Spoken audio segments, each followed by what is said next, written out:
আমাদের দেশের সমস্ত দুর্নীতি কার্যক্রম পরিচালনা করতে চাই। আমরা এই সরকারকে উপরে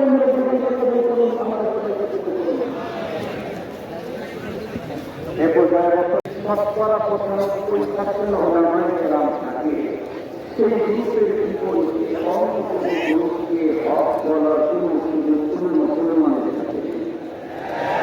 আমি সরকারের কাছে যে আবেদনটা করব সেটি হল, আমরা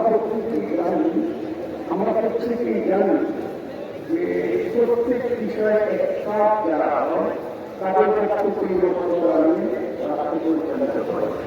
স্বাস্থ্যের ব্যাপারে বিগত সময়, করোনার সময় এদেশের মানুষের জীবন রক্ষার জন্য এদেশের প্রত্যেকটি ডাক্তার এবং বিশ্ব স্বাস্থ্য কেন্দ্র টিকা আন্দোলন করেছে।